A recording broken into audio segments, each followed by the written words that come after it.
Well, Keith, welcome to the Fowl Minds podcast. Man, I'm happy to be here. Yep, we're happy to have you. So you were showing us your black duck back there. Where'd you shoot that at? I shot that over outside Star City. Got in a group of hunters that was from South Carolina, and duck came in. I said, shoot that duck. And they said, we're not here to shoot gadwalls. Yeah. So I shot it, black duck, banded, once in a lifetime for me. Oh, it was banded. Oh, yes. That's Yes. amazing. They were mallard purists, Keith. They came to Arkansas to kill mallards, and you know as well as I do, duck hunting's duck hunting, and we don't have the mallards we used to have. Yeah, for sure. No doubt. Clayton and I hunt in Mississippi a lot, and everybody wants to come shoot mallards, and man, some days there just aren't any mallards, you know. You know, to me, any duck the dog can retrieve is a good kill. So, Right. And we go through times a lot of pintails, times a lot of mixed bags, but the days of really going and shooting a mallard limit are few and far between for us now. So let me ask you this, Keith. What came first, your interest in dogs and dog food, or duck hunting? Well, I mean, duck hunting goes back to 12, 13 years of age that a good friend of mine got me into this bad habit. And I've loved it ever since. When we were kids, probably 12, 13 years of age, they had a little cabin on Lake Erland on the upper end.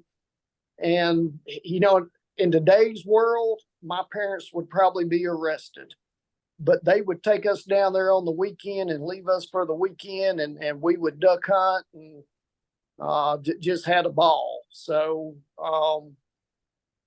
yeah, probably like y'all, I grew up in the outdoors my whole life, and that's where I enjoy spending my time. Do you remember your first duck hunt? I do. Probably because I was wet the whole day. We over Christmas break, we had went down there and was up in that cypress flat, and ended up on a knob or something. And I'm probably known for getting my waders wet a lot, but I remember it was snowing, sleeting during that time, back when you could shoot lead shot. And, I remember the first one thinking, I don't know if I'm like this. I'm about to freeze to death, just getting decoys out. I don't know about this, but great hunt and hooked forever after that. That's awesome. Yeah, I think it can go either way, and that when you get yourself wet, it seems like, I know I've taken some first timers out, and we've even had good hunts, but happy to hear that it must not have been too bad if you got that hooked after all that experience. No, and for us, it was something as kids, for us to do, and not like in today's world where you spend all your time on your phone or laptop or mess. We had to get out and create our own fun. And hunting and fishing was just what we did. And anytime you could have a dog, it just made it that much better. I can think back to my first dog, first lab that I had, and not knowing anything as a kid, trying to train that dog a little bit. It would pick up ducks in the decoys. After that, if it didn't see it splash, it wasn't going to retrieve it. So I normally had a good stash of rocks and shoot a duck or a double or triple, and dog make the first retrieve, come back, didn't have a clue where the second one was. A rock and a good arm, we could get that dog lined out and didn't have to wade through that mess. Yeah, thankfully it didn't, based off some of the last time we talked, I guess you were telling us a little bit about your dog. It doesn't sound like you have to worry about bringing the rocks along anymore. No, and of course I lost her a couple of years ago, but she was the Cadillac. she could retrieve anything that you shot, and didn't matter how far or what had to go through. And that was my baby. Miss her every day. When she died, we buried her up there on our farm, and my wife probably thought I was a little crazy because, of course, my hunting coat, her dog vest, she's buried with duck decoys and shotgun shells and a worn out 870 shotgun.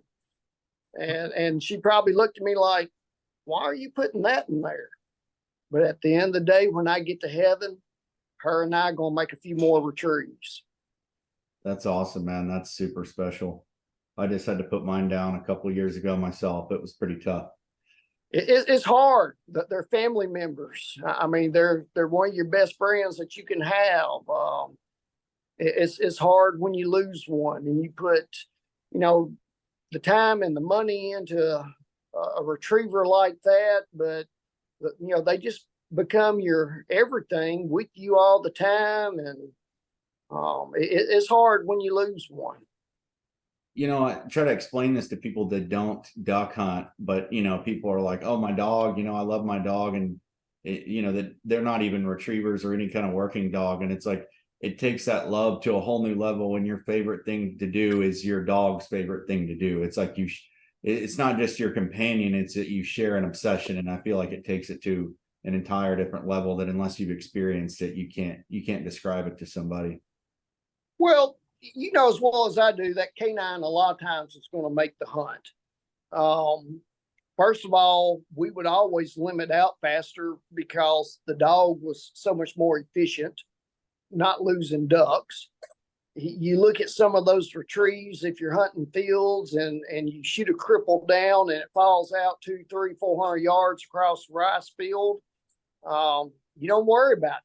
Send that dog, and that's a duck that we normally would not have retrieved or put in the bag. And so if I'm going to hunt, I want a good dog beside me.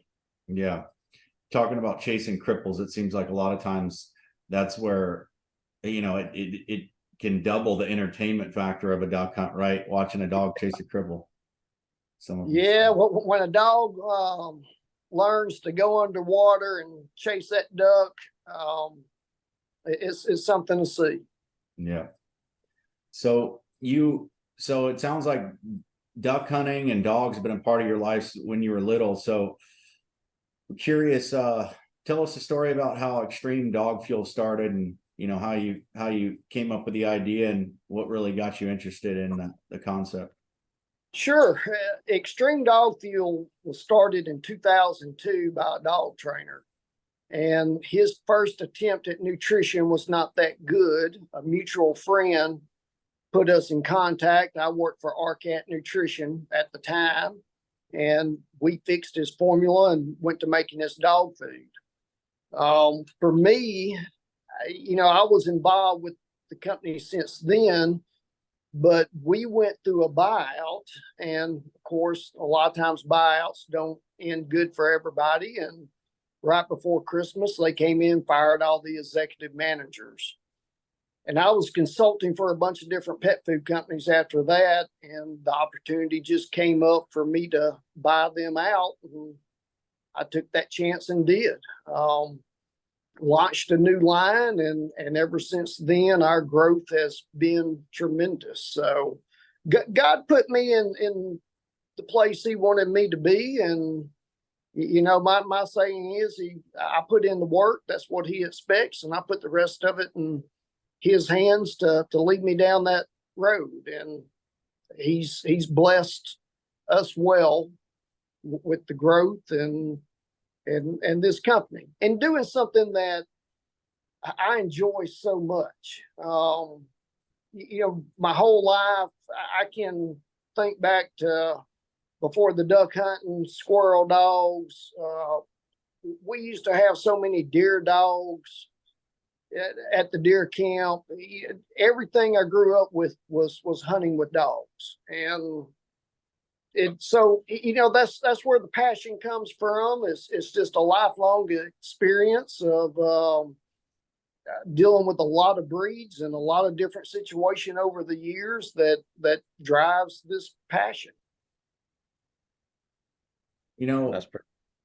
yes. So there's been some conversations that we've had in the past and a lot of things I've thought about. I think I shared a story with you on my last Chessie and how I didn't understand the value of nutrition, you know. So I don't know how easy or difficult this will be, but what could you tell your average consumer, you know, about dog food?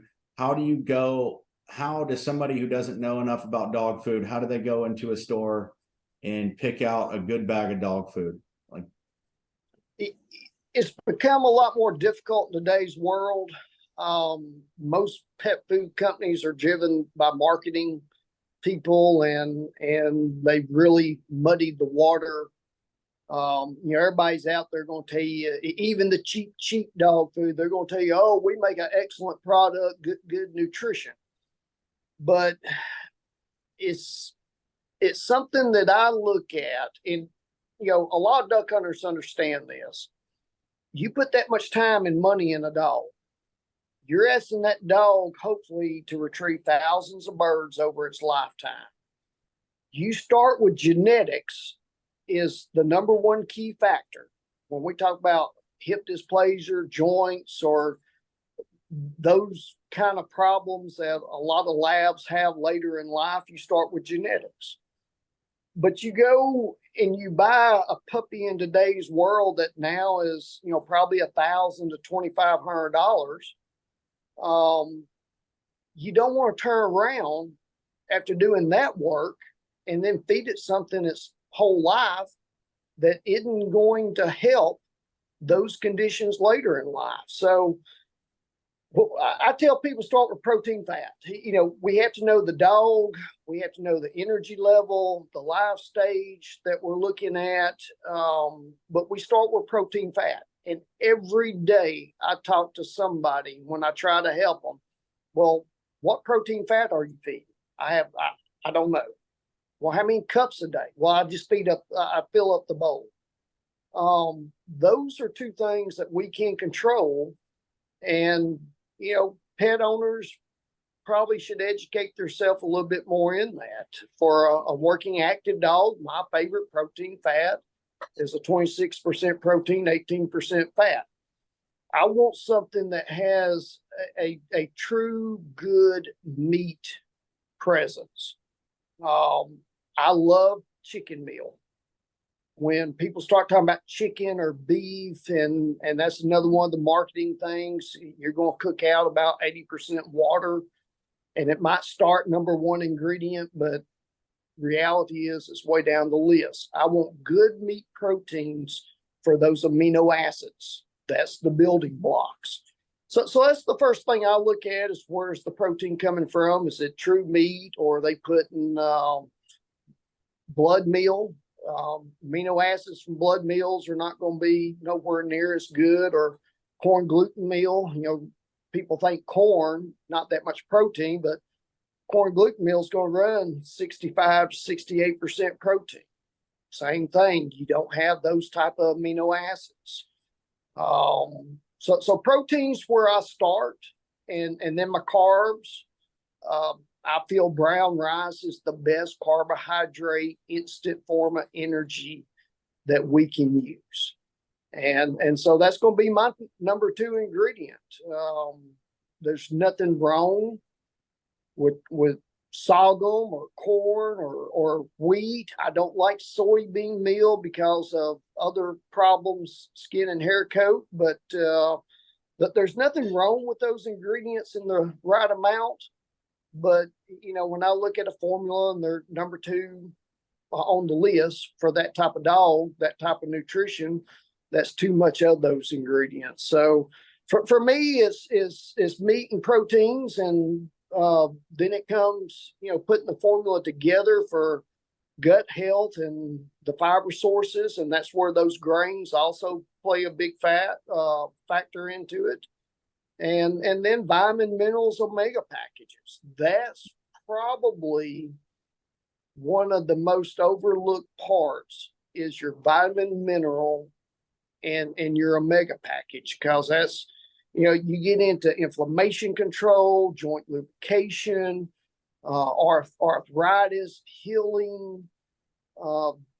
That's what you're getting from that side of it. And when a athlete has an injury, those type things become very important in healing and getting further in life. I don't know if I told y'all, but like my lab, she hunted through age 13. That dog picked up close to 14,000 ducks. No telling how many snows and speckles across rice fields, soybean fields, that type of environment. She should have been wore out a long time before that. She would have hunted at age 14. She had a little freak accident. So starting with genetics, but then nutrition throughout that dog's life is what I feel got her to that age and that kind of volume of work. Yeah. And that's sort of my passion. If you're going to spend this time and money and make a family member part of your family, I want that dog to be able to do what it loves and what you love to do for as long as it can possibly do it for. That's the goal here. And that's why I put my nutrition together different than other pet food companies out there. I was gonna ask you, Keith, how extreme dog fuel is different, but you kind of answered the question, and Well, and I was thinking, you know, while you've been talking about this, I've been listening to you, but I've been thinking, I've always had a dog ever since I can remember. I've had a dog, right? When I was a kid, and I remember when I was a kid, I think my dad just bought the cheapest bag of dog food Walmart had, and I didn't know much about dogs. And, Clayton kind of told you the story about when we were in college, he'd feed his dog leftovers and stuff like that. And, when I bought this dog, my dog from James Hard, I started to pay attention to, how good the dogs looked, and, how much, they're working every day year round. And I mean, they're pretty much burning the same amount of calories that they probably burn on a hunt, year round, but right. they always look so good, and he introduced us to this feed, and I started to really pay attention to, when we'd go to hunting camps, and I'd have my dog there, and other guys would have their dogs, and all great dogs, but I'd start to pay attention to the condition of the dog versus my dog, and how they ate the food. And a lab, from all the labs I've been around, a lab will eat anything, and that's a good thing and a bad thing, right? I got a whole nother story about that, but some of them dogs, man, they wouldn't even eat their whole bowl of food. And my dog, he's done, coat shiny, and it sounds bad, but like the poop is consistent every time. I mean, I look at all that stuff because in my mind, a good quality food is cheap insurance. That's the way I look at it. I mean, it's cheap insurance to keep your dog around for as long as you can.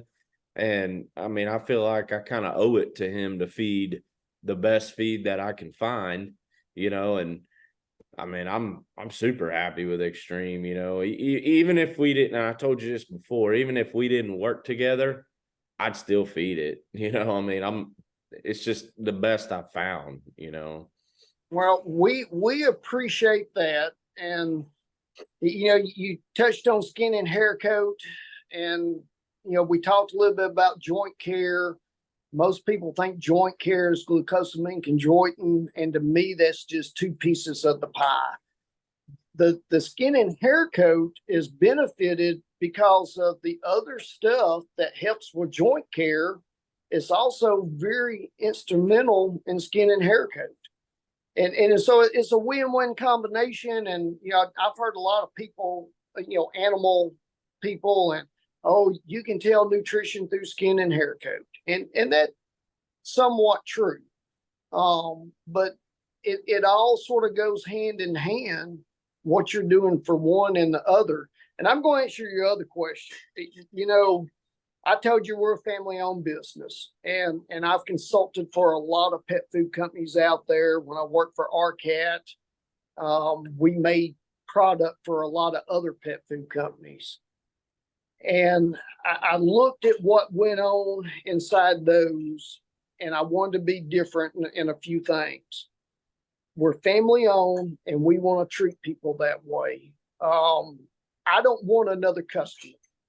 And I told a guy this the other day, he said, "Oh, so you're selling so much you don't want to sell anymore?" I don't need customers. I need friends. And that's how I do business. A customer will come and go. People, just like y'all, you said you feed it where they're, we're doing Fowl Minds or whatnot. That's friends. And we separate ourselves by doing business that way. I answer the phone. I try to call everybody back by the end of the day. Sometimes that gets difficult, but I'll take the time with the old lady that has a house pet that 40 pounds will last her 3 months, as I will the dog trainer that goes through 50 or 60 bags a month. With me, you get the knowledge of somebody that has trained squirrel dogs, coon dogs, a bunch of labs, a guard dog. I tried training a Chesapeake one time. Freddie Black, who was our game and fish commissioner at the time, and I will never try to do another Chesapeake. But that's just not in me, that the time and whatnot. But I just, I love doing all that, and that knowledge of growing up with that, and my background in nutrition, I think that's what sets us apart. I go through several phone calls a day of somebody having problems with whatever food, and someone says, "Well, the skin and hair coat," and somebody told me to call you. If anybody could help me with this, it'd be you. That's what separates us. You're not going to call here and get a call center. You might talk to Elena or somebody working here, but if there's a problem, they're going to get you in touch with me. And I don't know any other pet food company that does that. You brought something up earlier that I wanted to touch on that I think really speaks to what you just said there about, you care about your product. It's not about making a dollar, right? Or it's about, you want the best product that you can put out there. And so, one of the first things you mentioned after the first question was the protein. And it never really dawned on me until you said that. It's like, where are you getting your protein from? And it makes so much sense, because it's like, okay, if it's not based on meat, then what are you really doing? Like, I'm sure there's some exceptions, but thinking about it, it makes so much sense when you think about dogs are wolves, or all came from wolves, right? Descendants of wolves. And so that's their diet. And so, if you were out to make a buck, you could easily put, something with high protein. Like, I remember in my first biology class that I took, my biology professor was telling me that, how people joke about bugs being high in protein.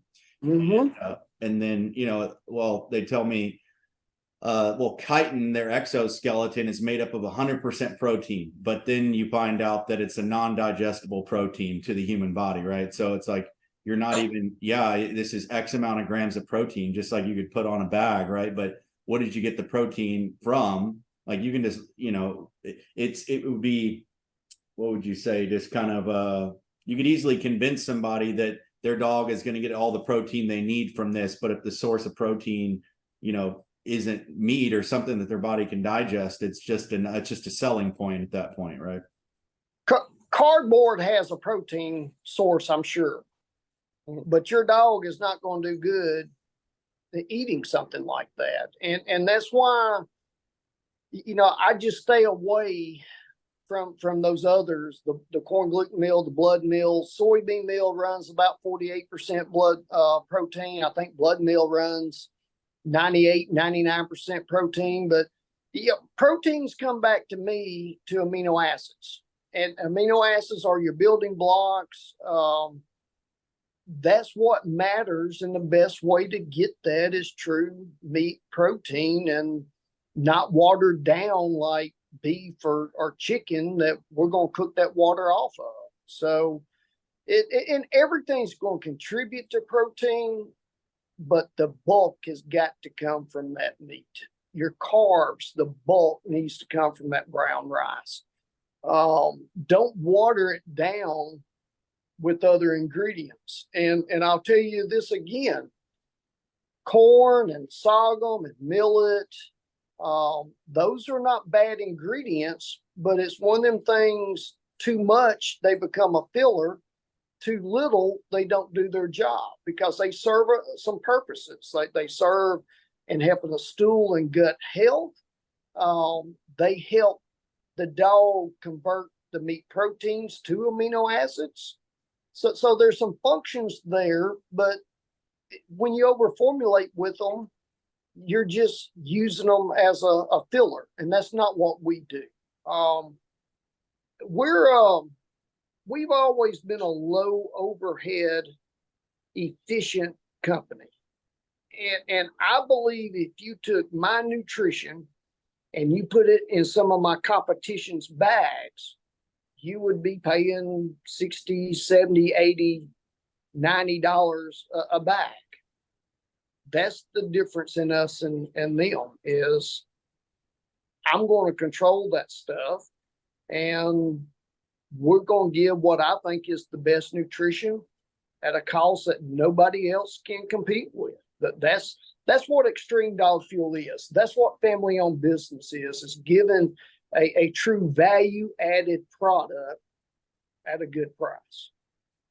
Yep. I remember you talking about people working with you or for you need to wear multiple hats, right? Because that's how you can deliver something, such a high quality product at such a low cost. That makes total sense. Yeah. When does teal season open for y'all? Saturday.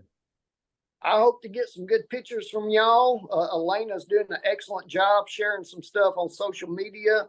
We do that. Any of our customers, if they want to send us something, we try to use it in our post and whatnot. So she told me to hit y'all up to make sure some good pictures or videos or whatnot. Oh yeah, it's part of the deal for sure. Yeah. So you said one other thing too while we're on this topic. I was interested.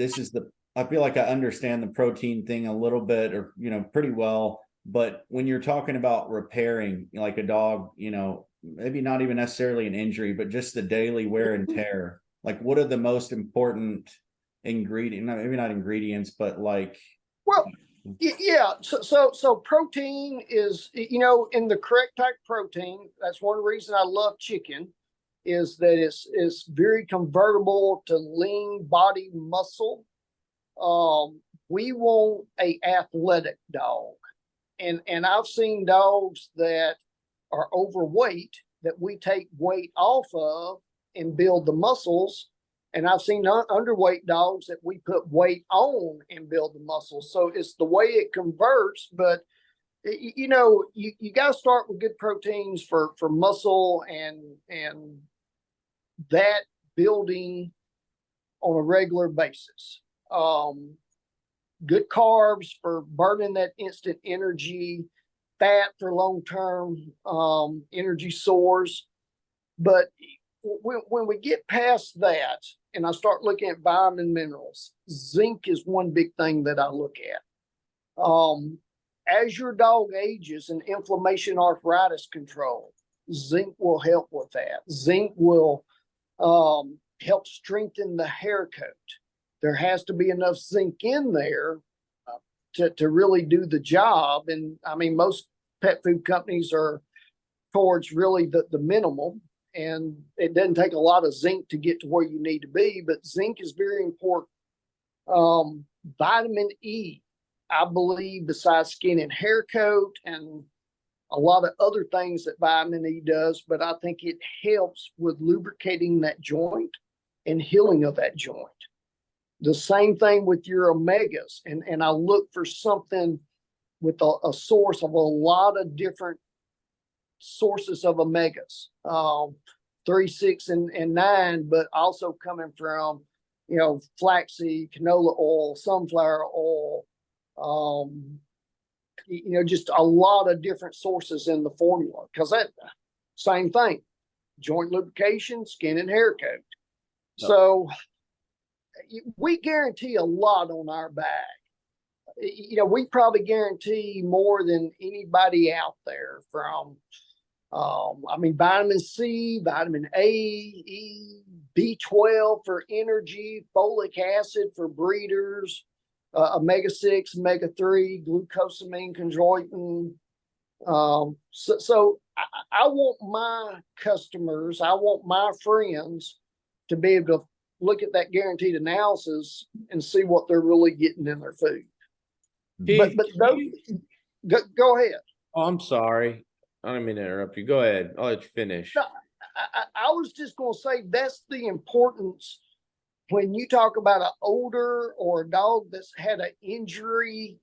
Those are the things that really will help it heal faster and recover faster. And as well as I do, duck season, y'all probably hunt more days than I ever thought about. But, if you're hunting 45, 50 days of duck season, by the end of duck season, that poor old dog has went through a lot, hopefully, so. Oh, and then he's got spring snow goose season. Yeah. Hey, And don't forget can duck you- season in Argentina too. yeah. Can you tell us the difference between the red and the green bag behind you? Sure. So A lot of people, I don't a lot of know. folks, a lot of folks ask me about that. And I feed the green bag. What I tell them is I feed the green bag from March to August, and then from September to February, I switch to the red bag. And I know you'll explain why. And I'm gonna tell you a couple of things, but so the red bag is a 30% protein, 20% fat. And you think that says, oh, more for the dog. I look at two kinds of athletes. I look at the sprinter and I look at the distant runner. When we talk about a lab, especially during training and most of the year, and depending on how duck season's going, they are a sprinter.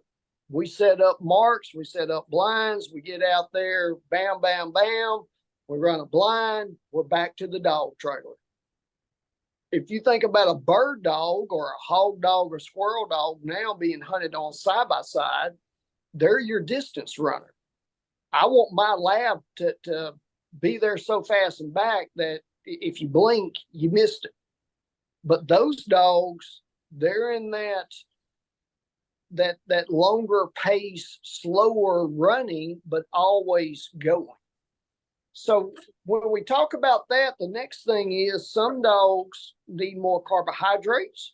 Some dogs need more protein fat because of the way they're breaking that down.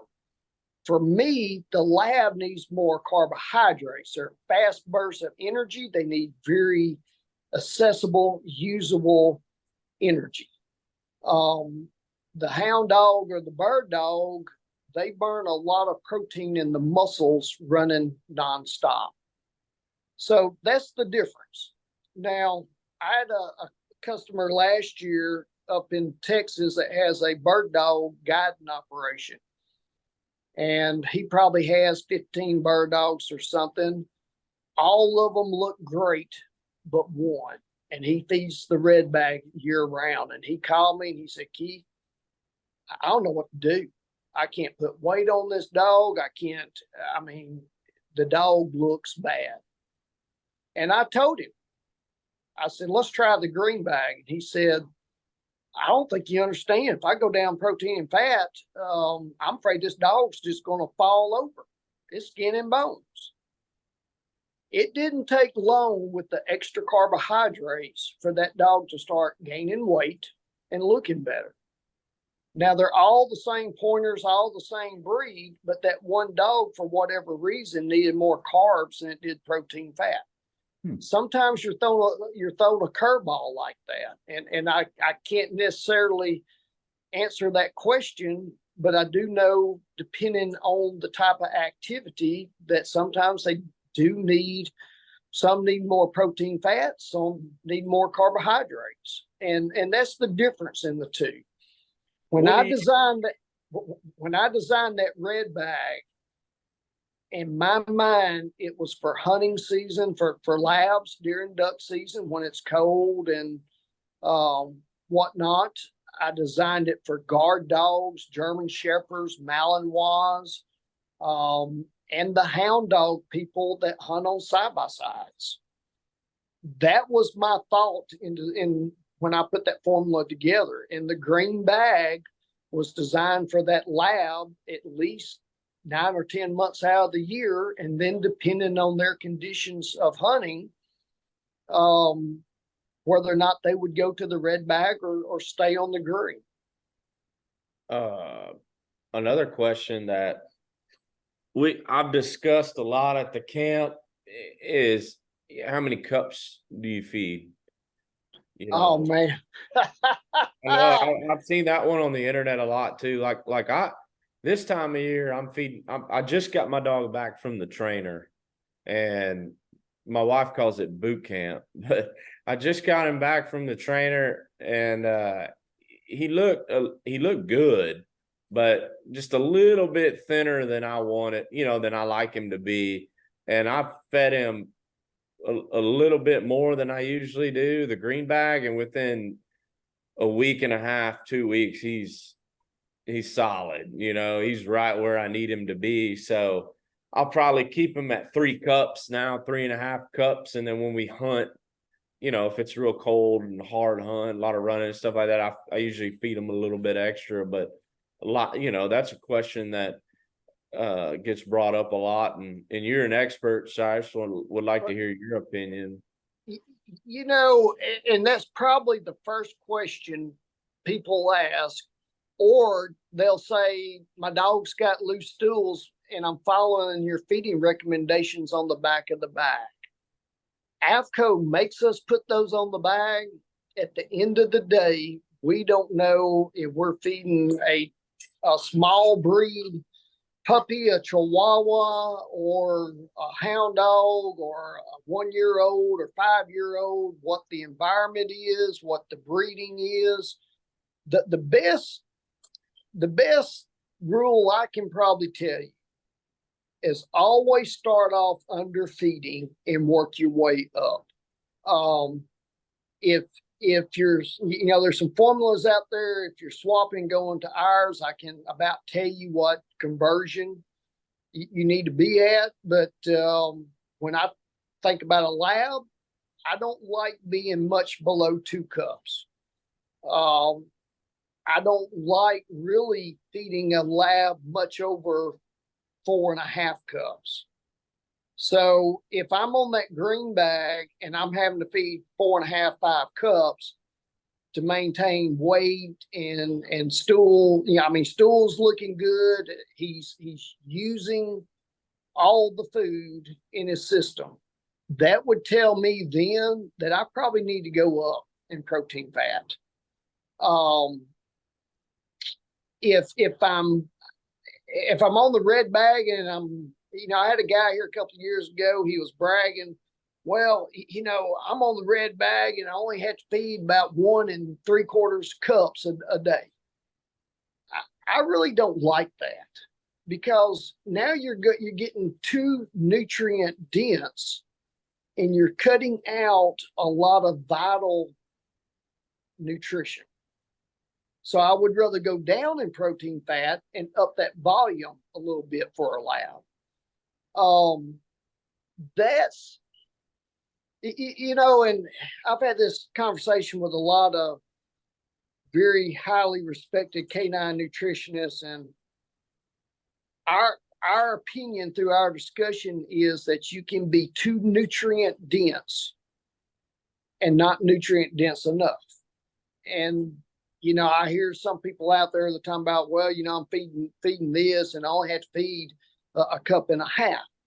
It is so hard to get the vitamins and minerals and omegas correct, when we're talking about like a lab breed, and that's all you're feeding, it is hard to get the other components, nutrition, right. And I think that shows up later in life for the dogs and how productive the dog can be later in life. If you're feeding junk, it's the same thing. You know, you might look good today, but that don't mean looking good today and what you're feeding is going to help you 6, 7, 8 years down the road. I always think about this when people ask me this question, and I was talking to a hound dog group. It's been probably 4 or 5 years ago when we was talking about cheap nutrition. And today's world, even cheap nutrition is expensive. And a guy in the back, he said, well, my dogs look blankety blank good on that cheap nutrition. And everybody went to laughing. And then I said, I look pretty good on fast food, thinking of the golden arches, and rub my belly. And I asked the question, do you think that's the nutrition I need to go run a 3K or 5K? Is that nutrition going to cause me health problems later in life? And the guy said, you got a good point. So you're feeding something today, and just because your dog looks good today, that doesn't mean when that dog is 7, 8, 9, 10, that you haven't already caused a lot of problems, especially if your genetics are not as good. Yeah. So I tried to be where I think we need to be to feed the amounts for them to process and use and get everything that they need, whether 2 cups or 3.5 cups. And yeah, I mean, that seems super self-explanatory to me. You know, talking about the analogy of eating food, like what kind of food you eat. I mean, I remember when I was 7 years old, I could live off of, I could run around and play all day off of 3 ounces of water and some candy, and it's like now I have to be more observant of what I eat, because if I just eat fast food, I feel like absolute garbage and I have no energy. And so Right. I'm sure as those dogs age, it's the same thing. It's like, yeah, you're just basically wearing down on the efficiency of your dog by making it, its body overwork in its younger years to try to, make do with what, garbage essentially, or subpar nutrition, let's say. And I have people tell me all the time, well, my lab lived to be 14, 15, 16 years of age on so-and-so dog food. But did you ask that dog to pick up 14,000 ducks? And the wear and tear on the body. That's the difference. Mm-hmm. I'm telling you, if I'd known that last duck season was going to be my last with that dog, I'd have hunted every day. I'd had a video camera or something to document that last year and how impressive that dog was throughout her life. You always think you got one more. Yeah. Yeah. It's when you have just an exceptional dog and you meet somebody and, try to explain that to them, it's like words don't really do it justice. I've experienced that. So it sounds like what you use to judge. So I heard stool, which I didn't think about that. That makes a lot of sense. Like you kind of fine tune based off of, you said weight. I know some people I've heard talk about their ribs, like if they can see their ribs or how much. And so weight, you look at their stool. I would assume coat, like those the factors that you use to kind of fine tune a dog's amount and then type. Like my German Shepherd, and she came from Germany over there. And so I got her at, I won't say 4.5 months of age, which I didn't like, but the first month I had a lot of problems. The stress of flying over here, going from whatever food over there to mine, it took me about a month to get that dog where I wanted her to be. Plus you're dealing with the growth rate during that time. But I'm going to watch the weight, and I want to see a rib or two.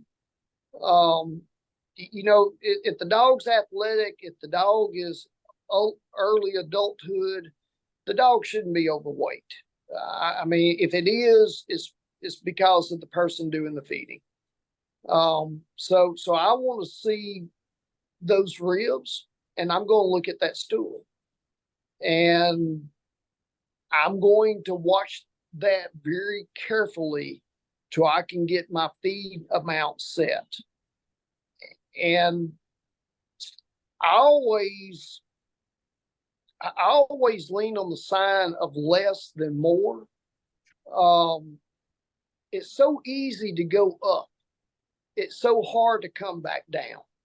When you overfeed and the system can't process it, it's going to speed up, and it's probably going to come out worse than what it should.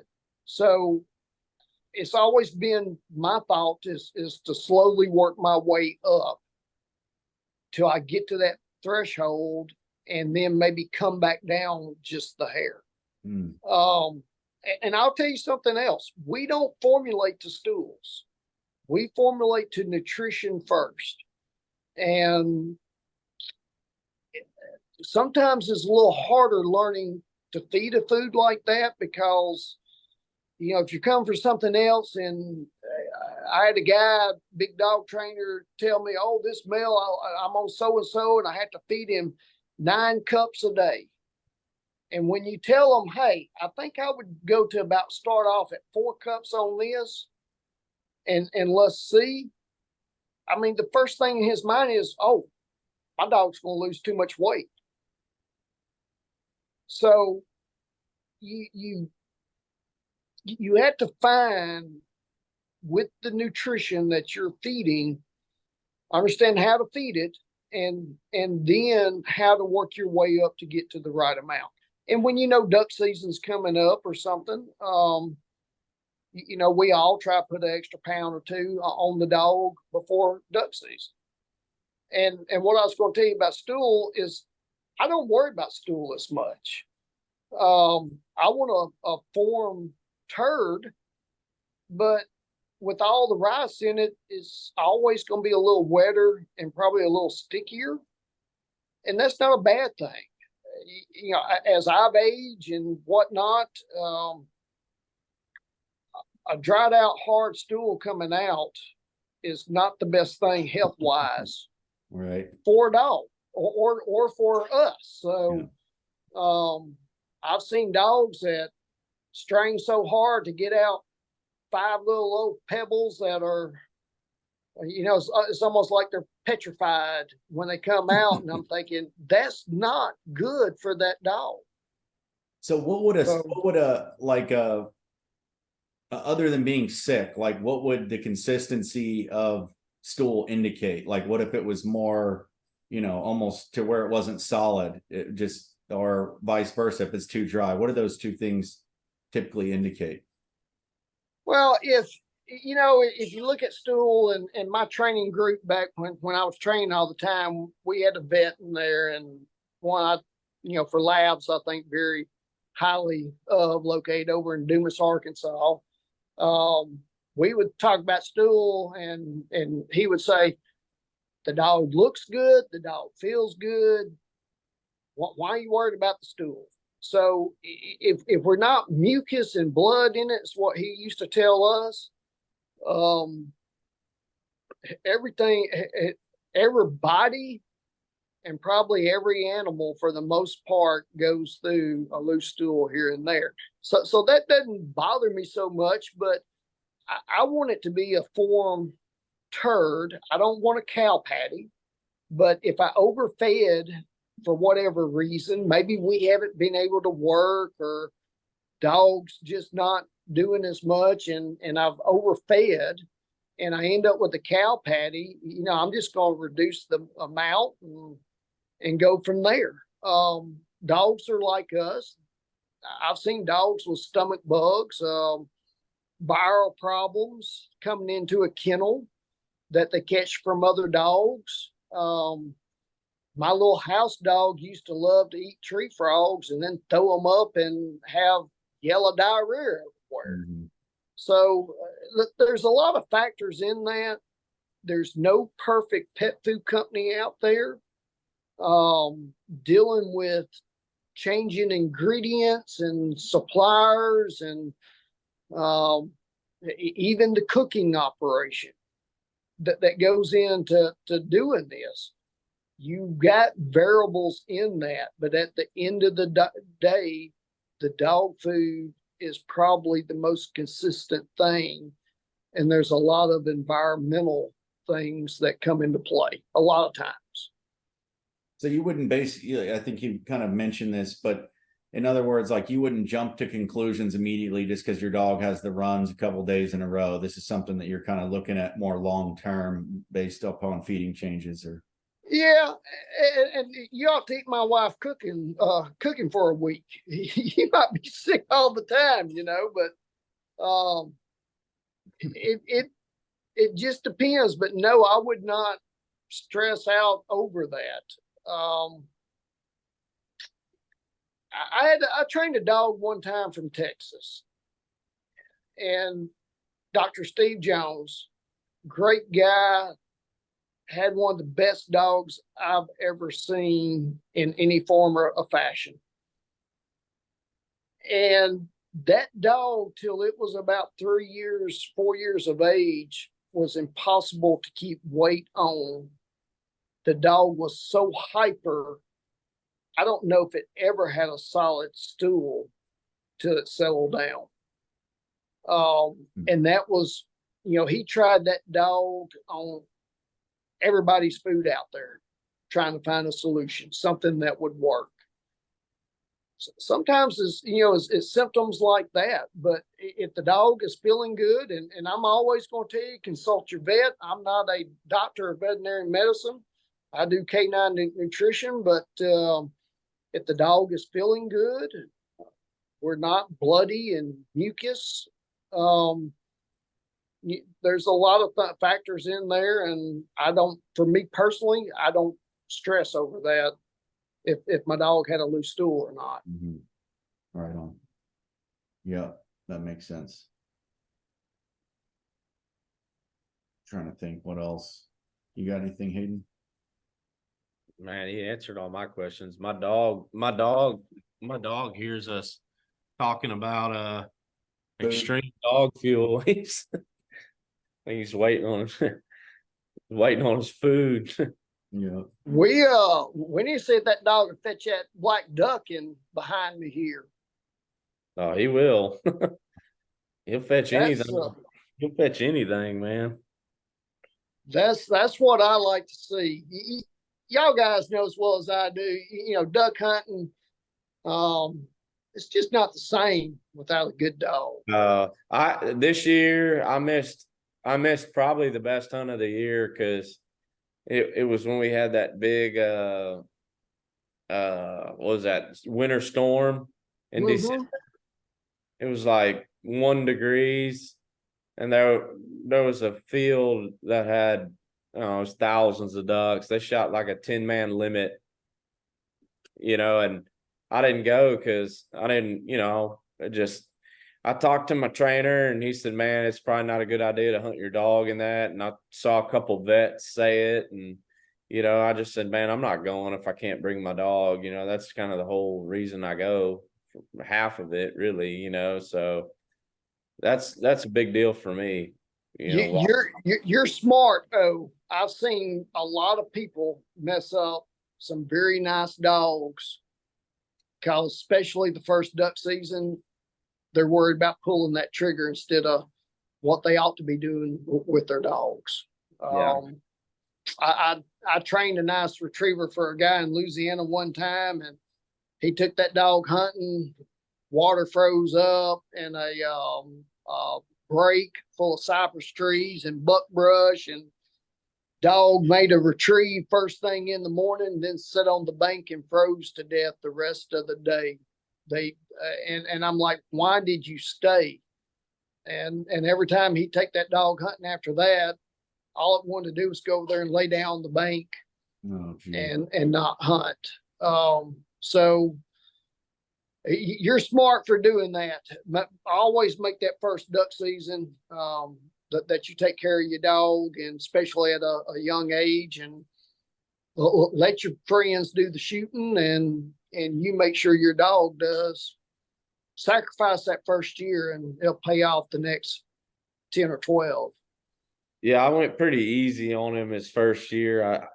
He's going to be 3 in November, and I think he's got to see, quite a bit for a 3-year-old dog and experience a lot of things. And I really could tell, like last year, he really started to shine during snow goose season. That's when I think everything really just clicked. He it's like one day I took him out and he was like, okay, I've figured all this out now, and not to mention having him at the trainer, as many months as I did and everything like that. But I'm looking forward to this season with him, because, last year I was really happy with everything, and he did some stuff that just really impressed me, and so I can't wait to take him this weekend.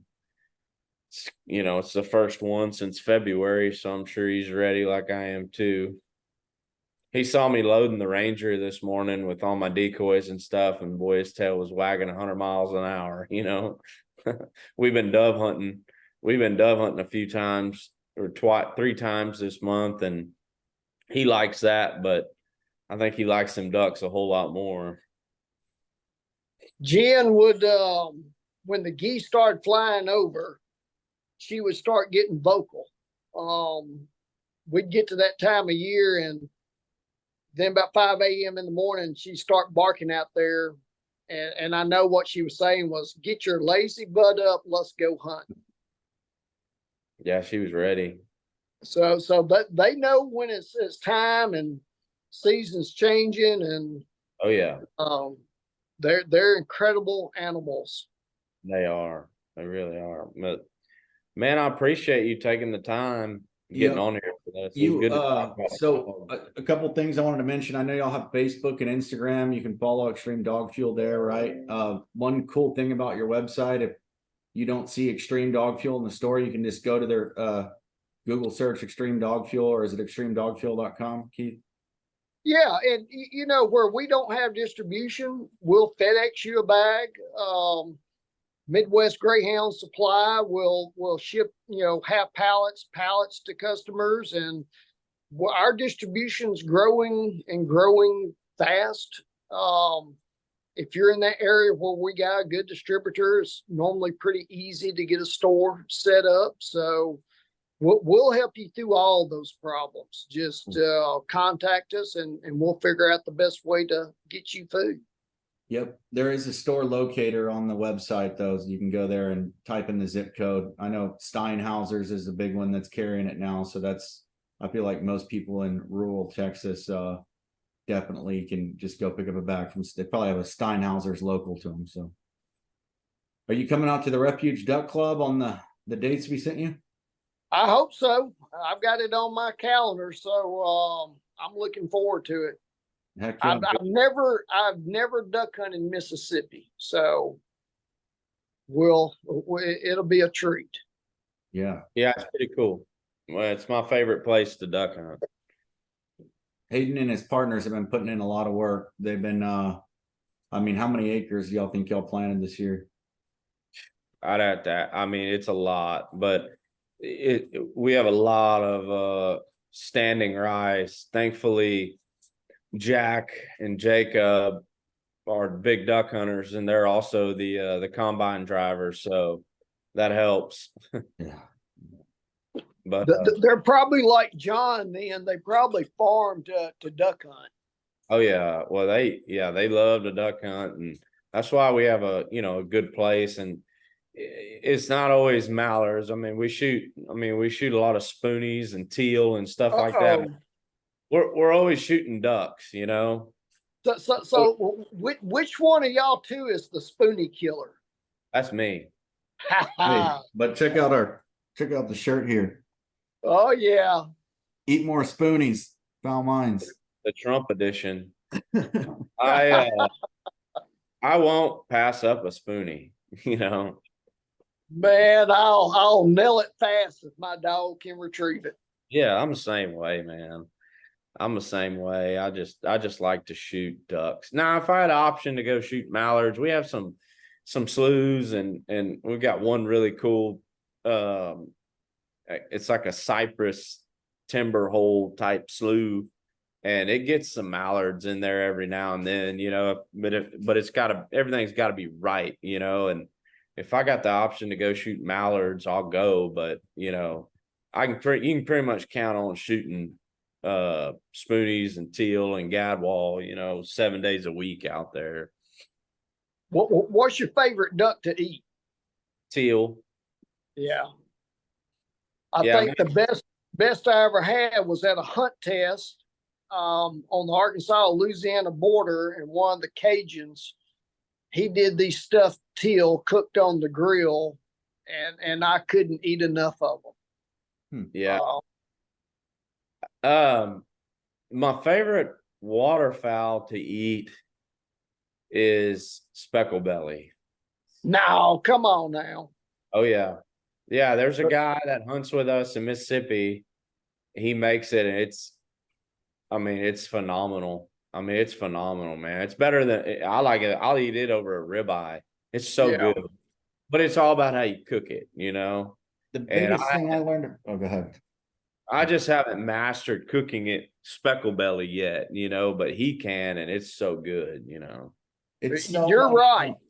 It's so much for me. What I learned, I remember the first time I went duck hunting, I didn't actually eat the duck. I only shot one, but I had it mounted. But the second time, we shot some birds, and we were in Texas, of course, and you know, the temperature is pretty temperamental, right? So we let the birds get hot and right in the back of the pickup, and then we went to go eat them, not thinking, you know, and it tasted like crap. And I just remember I was thinking, how the hell am I going to be a duck hunter if I can't even eat the things, you know? But as I learn as I go on, being fresh, and if you're in a warm place, and just keeping those things on ice, like if you have a cooler in the blind, that's so much more important than, you know, my personal opinion, and I'm not the pickiest eater, but fresh ducks that, you know, are the best. You know, I don't even know that I can tell you the difference between a bite of teal or a bite of widgeon.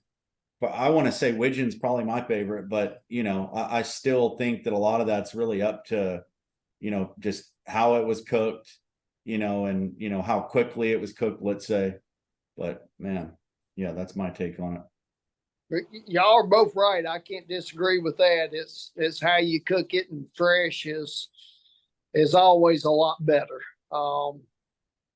Putting them on ice, you know, especially this teal season with it being hot, if you can throw them babies on ice, they are a lot better. Not as musty tasting. So yeah, that's why I think a lot of the people that don't duck hunt, you know, they're like, oh, you can't eat them things, they're nasty or whatever. That's just because they haven't had it cooked right. Like me personally, I don't like deer meat, you know, I don't like the taste of it, but maybe I haven't had it cooked right, you know.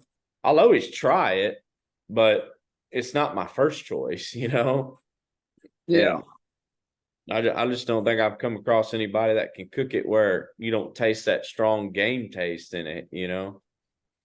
Do you like chicken fried steak, deer steak, or grilled? Yeah, I'll eat that. Yeah, oh yeah, I'll eat that. For chicken fried backstrap, you know, but I just go buy chicken fried, you know, what's it called? The beef, you know, because to me it just tastes better. Well, Pretty much I love to cook deer steak. That's probably my daughter's number one choice is chicken fried deer steak. That's one of my favorites too. I pretty much eat any kind of game. I mean, you know, other than the possums my dog catches off the back fence, but I love all of it. Well, guys, I'm looking forward to January, and yeah, same here. Hey, you or anybody else listening, if you ever got questions or whatnot, pick up the phone, give me a call. Will do, man. Thank you so much, Keith. Yes, Loved it. Take care, man. See y'all next few months. Yes, sir. All right, buddy. Bye-bye.